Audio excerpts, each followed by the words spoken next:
반갑습니다. 여러분 프로토 교수입니다. 스포츠 모든 경기를 매일 분석 및 조합 픽 공유 중에 있습니다.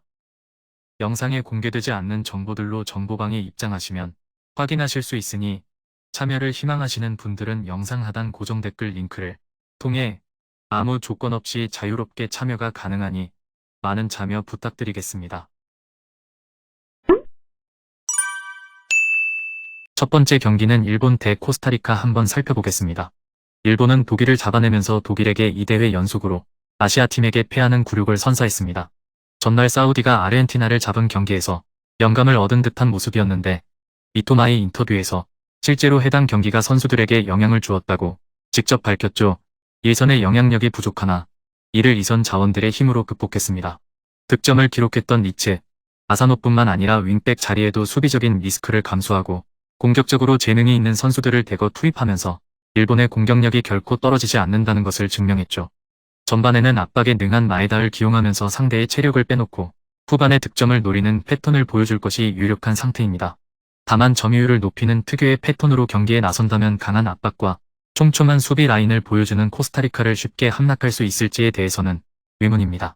코스타리카는 스페인에게 0대7로 참패를 당하면서 1차전에서 거둘 수 있는 최악의 결과를 받았습니다. 플랜 A인 압박 전술이 너무 쉽게 파괴되는 모습을 보여주었고 지속적인 실점으로 인해 멘탈이 무너지는 모습을 보여주는 등 통치적인 난국이라고 해도 할 말이 없었죠.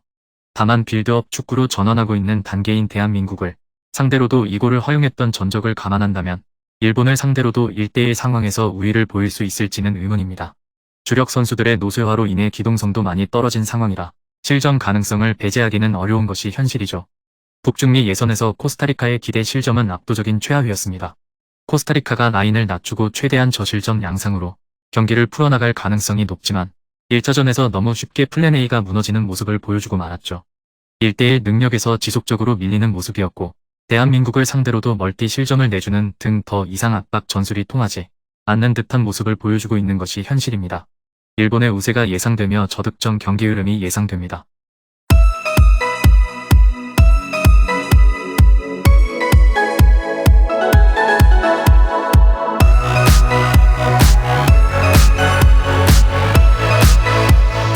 두 번째 경기는 벨기에 대 모로코 한번 살펴보겠습니다.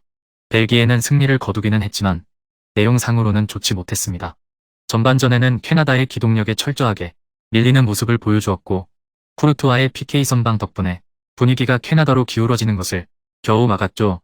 네임밸류는 최강이나 1차전에서는 스쿼드의 약점이 그대로 드러나고 말았습니다.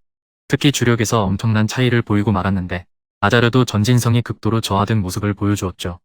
체력과 기동성에서 밀리면서 전반전까지는 완전히 반코트 경기로 압살당했으며 경기가 끝났을 때의 수치도 캐나다 쪽에 웃어주는 것이 더 많았습니다. 결국 빌드업 상황에서도 꽤 템포가 느릴 가능성이 높아 보이는데 상대가 수비진을 구축할 시간을 벌게 해준다면 벨기에의 득점력이 전성기만큼 나오지 않을 가능성이 있습니다. 모로코는 크로아티아와 무승부를 기록했습니다.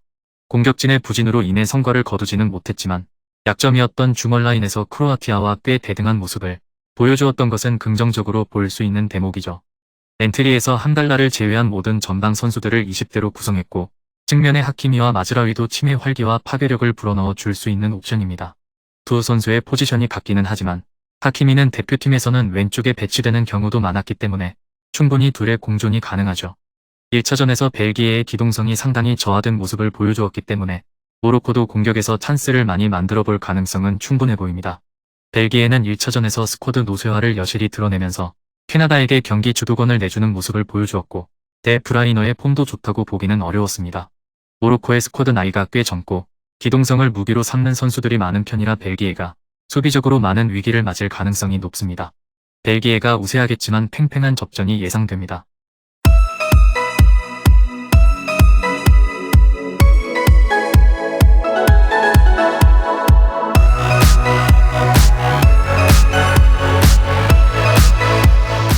세 번째 경기는 크로아티아 대 캐나다 한번 살펴보겠습니다.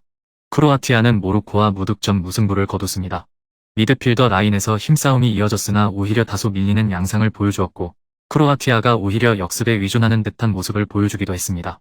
스쿼드의 노쇠화가 상당한데 2018년 준우승의 주역이었던 선수들이 여전히 핵심 역할을 해주어야 경기가 풀리는 상태입니다. 그 와중에 만주키치의 활동량과 득점력을 대체할 선수가 없어 득점력을 장담할 수 없는데 그나마 부디미르의 타겟형 스트라이커 성향을 이용해 후반전에 롱볼과 크로스로 상대를 위협할 것입니다. 유럽 예선에서 크로아티아의 최다 득점자였던 페리시치와 모드리치의 골은 3골에 불과했습니다.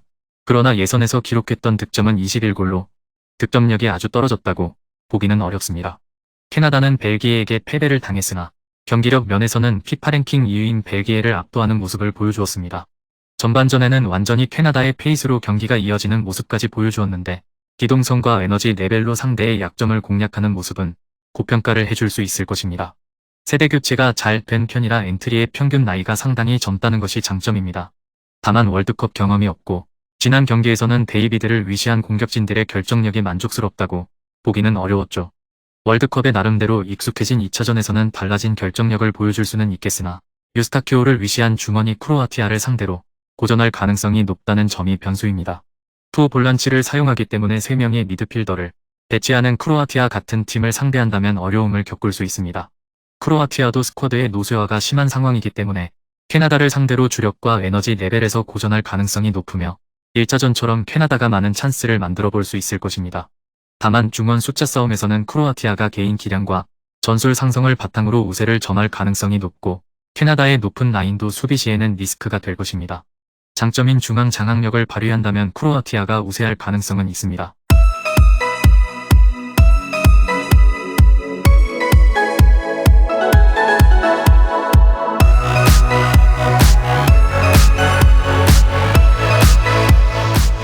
마지막 4번째 경기는 스페인 대 독일 한번 살펴보겠습니다. 스페인은 코스타리카를 7대0으로 대파하면서 스타트를 좋게 끊었습니다.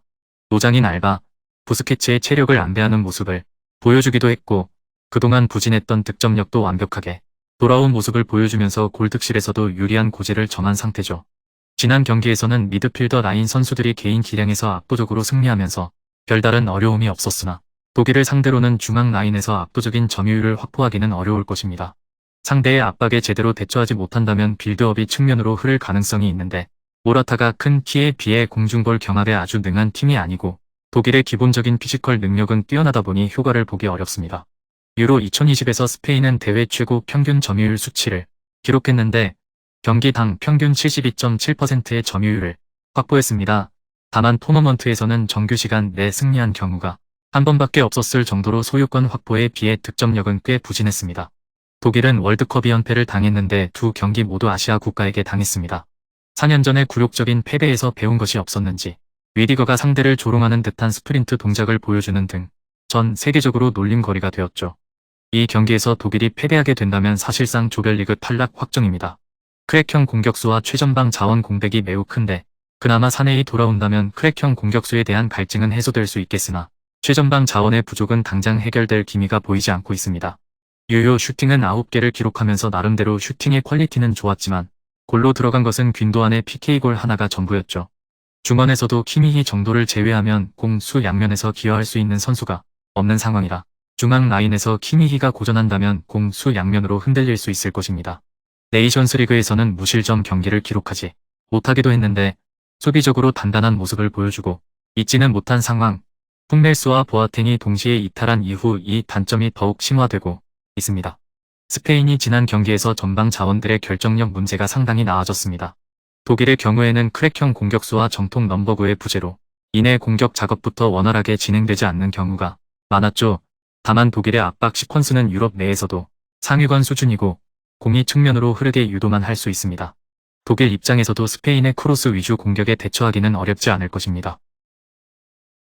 금일 경기들은 이렇게 알아보았습니다.